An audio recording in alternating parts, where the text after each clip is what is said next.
Hey,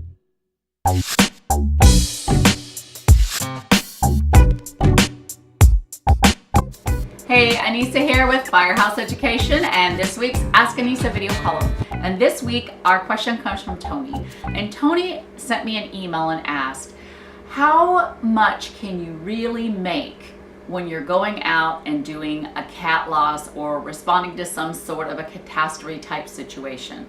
Tony, thank you so much for sending me that question. That's a great question.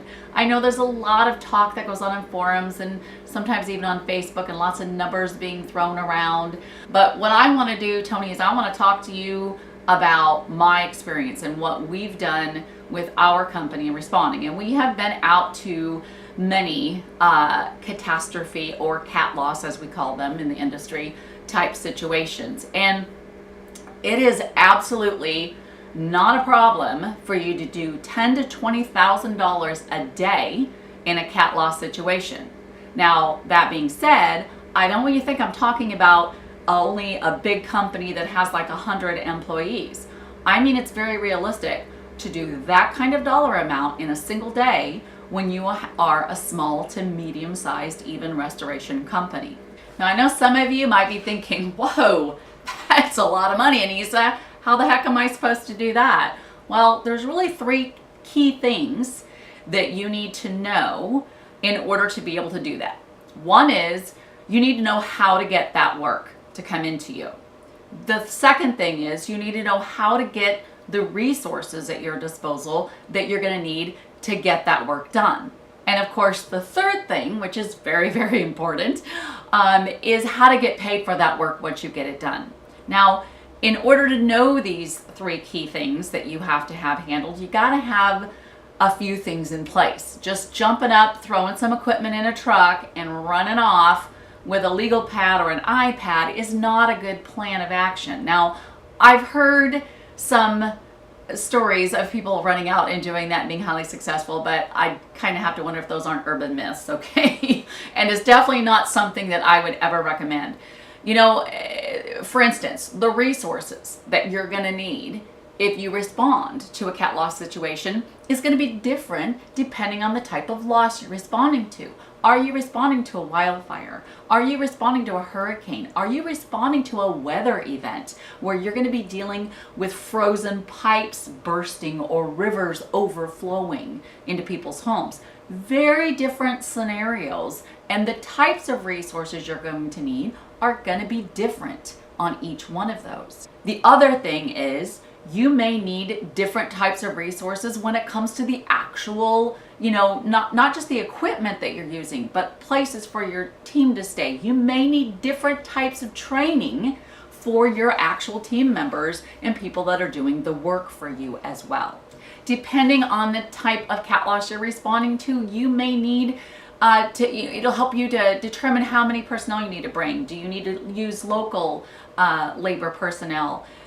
It's really important for you to understand that getting the work in the door means you need to understand the uniqueness of marketing in a cat loss situation. It's very, very different than what you're used to in your own restoration company back home. However, there's so many similarities and things that you just need to really know and bring with you in your marketing efforts. You need to understand how to quickly connect with a community. Don't forget, this is probably a situation where you're coming in more than likely to a cold call situation, basically. So how do you connect with that community and let them know that you're there to help them get through this catastrophe situation?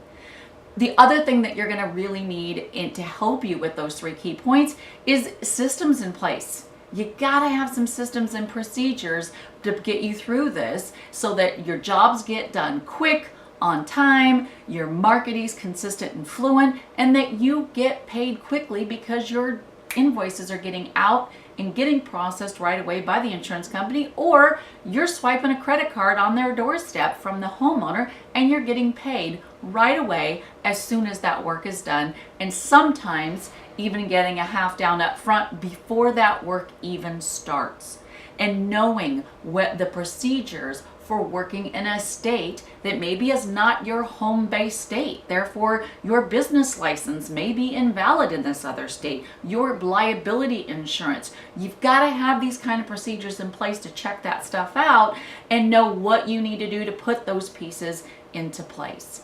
That being said, I want to take this opportunity to tell you about an awesome event that's coming up in our industry. It's actually in October of this year, and it is called Preparing to Respond.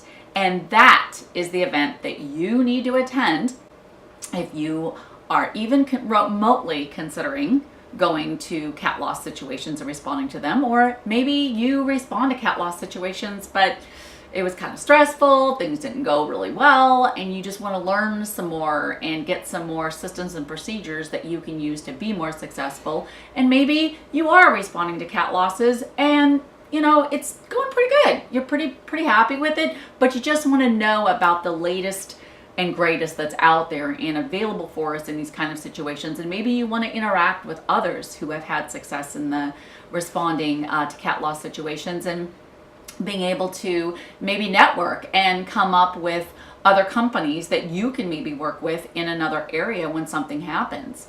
And at this event, there is going to be some great opportunities for you to learn. And one of them is going to be with, yes, yours truly. Firehouse Education is going to be there. We are going to teach you how we are very successful and very profitable when we respond to cat loss type situations, such as hurricanes, floods, wildfires, and even cold weather events. We're going to give you the nuts and bolts details about how we operate in a cat loss situation and do so very successfully and profitably, so that when you leave us, you will definitely be prepared to respond. And on that note, go to preparingtorespond.com right now and register for that event. It's going to be full of awesome classes and speakers, and it's going to be a don't miss event in our industry. It's the first one of its kind, and I'm very excited about that. And I think it's going to be a huge resource for those of us who want to be prepared to respond.